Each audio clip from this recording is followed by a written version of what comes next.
I saw a Nazi officer pick up a baby, cradle him, then abruptly throw him up in the air and shoot him.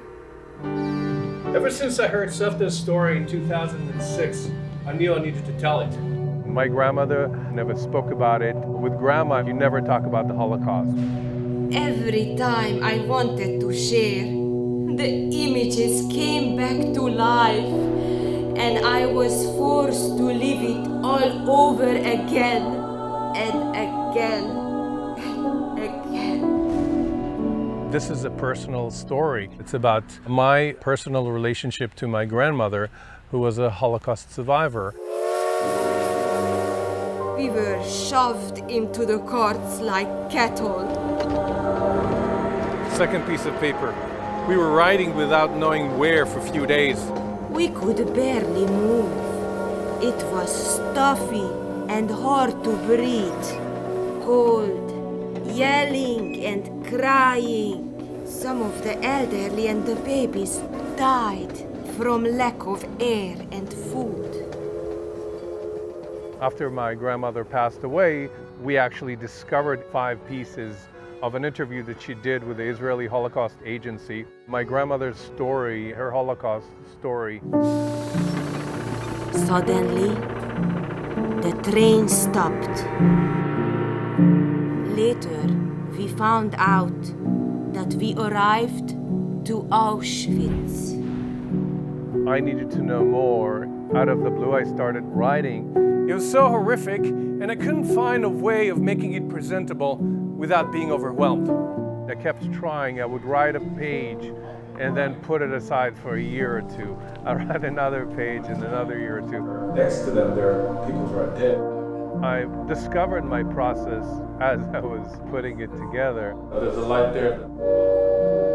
There are unconfirmed reports of wide and massive jailing and killing of Jews and Gypsies and other minorities throughout Europe. Jews will not replace us! Then Charlottesville happened, and I figured I had to do something. And what are you? Something that I was never exposed to.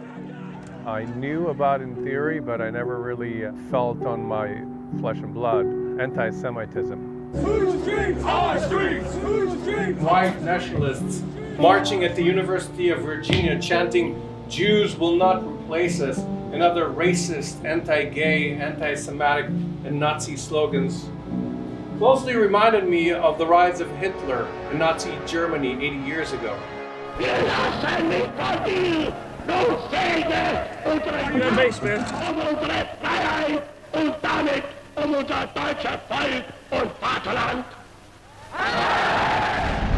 Anyone who was slow was attacked by the guard dogs or beaten by the Nazi guards.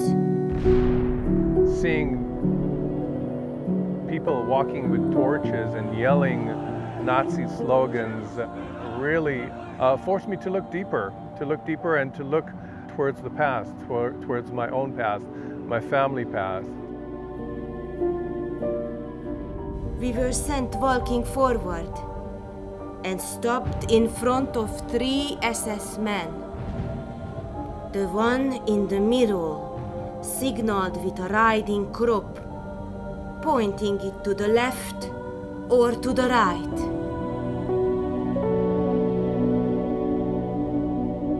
I do intend of taking this camera and going to Auschwitz, where most of my mother's family was murdered, and to all those camps where people were murdered because of one thing, because they were different.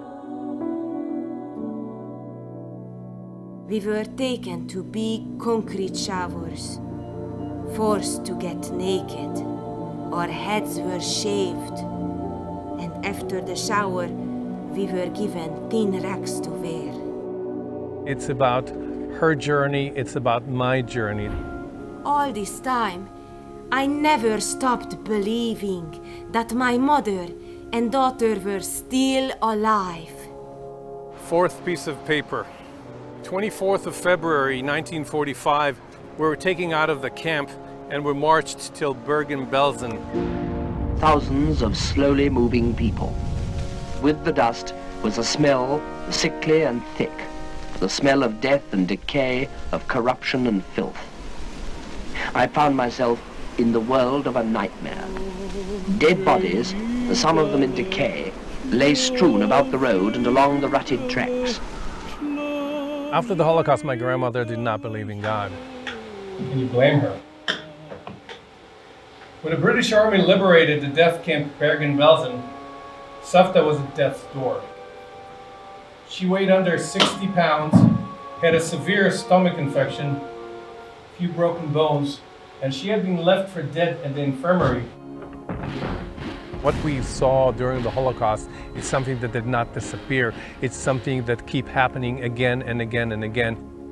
Even a small light can dispel darkness. And there's nothing wrong with some sweetness in life. This is why I'm doing this project, because I feel that I can make a change. It's something that needs to be done to have people realize that we are more the same than they think. We are related. We are family. Forget about religion. Forget about the color of the hair, the color of the eyes, or any of the bullshit Nazi categories. How can I hate you if we share the same blood?